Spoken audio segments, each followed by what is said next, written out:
I'm working Rosie here. And if you remember when Rosie came in, she wasn't traveling forward very good and really, really heavy on her front end. And I've been working on body control, lifting her middle. When I put leg on, I really want her ears to drop right there. You saw the first time I put leg on, her head come up. That was resistance that I'm still trying to get worked out. So right rein, right leg. There, and release. You see all kind of negative comments about putting their head down and how it's bad to make the horse's head travel on the ground. And it's a lot of people don't like it, and you really generally want the horse to travel what's natural to them. Well, her head is way up here, and that's not what's natural for her. And the reason I know that's not what's natural for her is because when she's out, it's not that high. And when it's that high, her rhythm of her footfall is not good, and she's not striding good. So I've been spending a lot of time, right rein, right leg. She's kind of resisting right there. She's pushing back into and then soften. When she drops her head, I'll soften.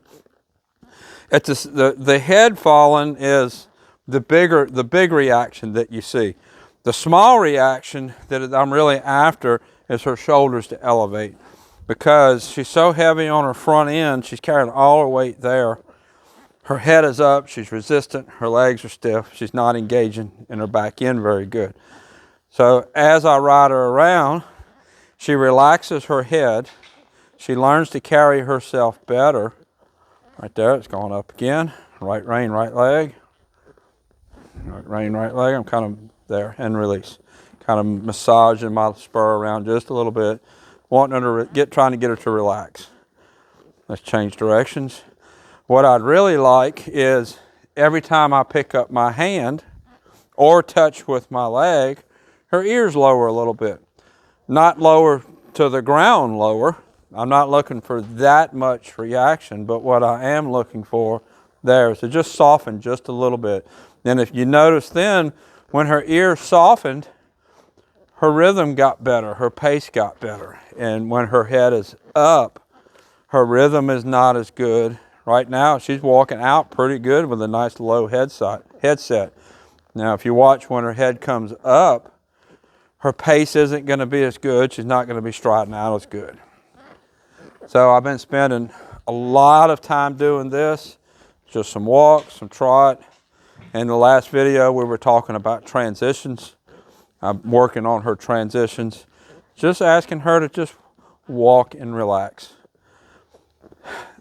I don't know what caused this originally. It could have been several things. It could have been a rider hanging on her face with their hands. It could have been a poor fit in saddle, and she was trying to get off of that pressure. But whatever caused it, I've got a good fit in saddle on her, not hanging on her face, and riding her correctly so she doesn't have any reason to be resistance in her face and in her shoulders.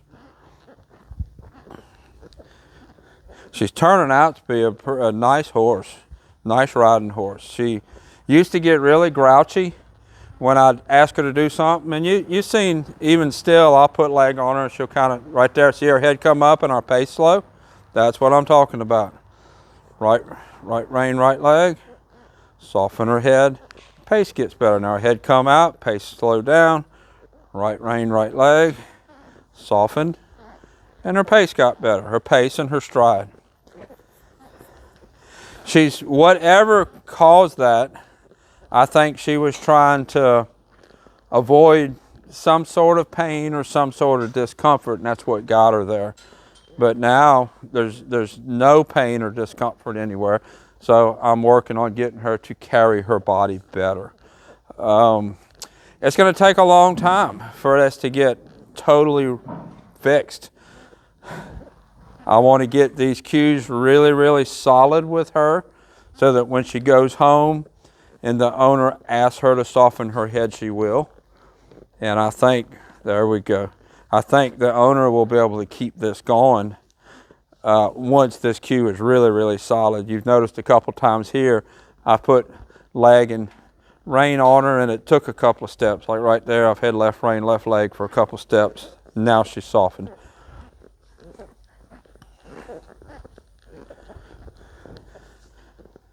This is going to make everything that she does better. I'm not sure if they're going to trail ride her or do an event with her. I'm not sure what their plans are with her, but this is going to make her a much nicer horse to ride. There we go. As soon as I touched her with my left spur, her ears dropped a little bit. Now it's back up. Now a little touch and her down again. This is one that's going to be really important, that when she goes home, that I work with the owner to get this down so they can maintain this. But we have been talking pretty regular throughout while she's been here. And she's when she does get ready to go home, I'm sure she's going to spend some time with me. And she's also going to have these videos to refer back to if she ends up with any kind of issues down the road. And like I said, this is going to take a good while to relax her body and rebuild these muscles, because she's been carrying herself this way for so long. Now I'm asking her to carry herself different. She's going to feel a different sensation in her back and her hips and her shoulders. It's going to feel different to her. Muscles that she has not been using, like these muscles right along her backbone, she has not been using them very good. She's building those muscles back up, and that takes time.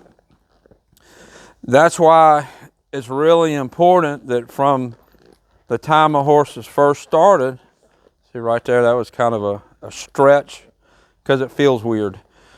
That's why it's really important from the time when a horse is first started that you teach them to use their muscles and carry their body correctly. That's why I like starting horses a little bit younger, in that 3-year-old range, so that you can start molding those muscles to be correct.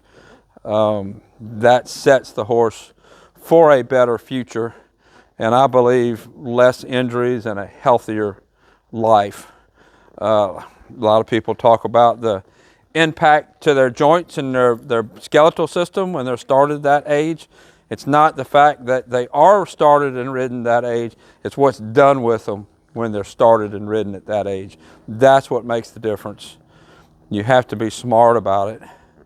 There we go. Now she's getting where she's relaxing down much, much easier, much more responsive. Now I don't want it down there, so when she gets it down, I'm going to spur her forward a little bit harder. It needs to be something realistic in the middle. Right there, it's down too low. Spurring a little harder. I'm going to tap on her a little bit. Let's go, let's go, let's go. There. When she puts it right there in a spot that's reasonable, that's where I'm going to get soft and leave her alone.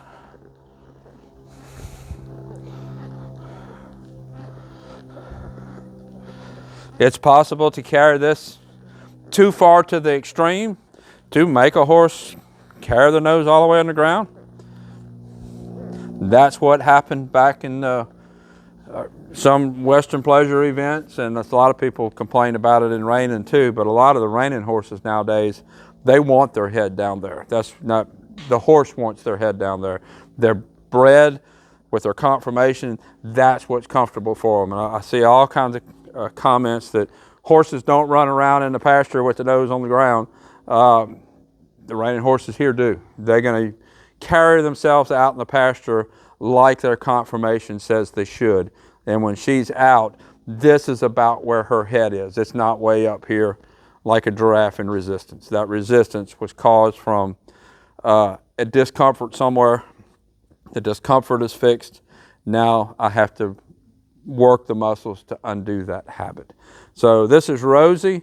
There'll be a playlist somewhere here so you can see where she started. She's come a really long ways. Until next time, thank you for watching.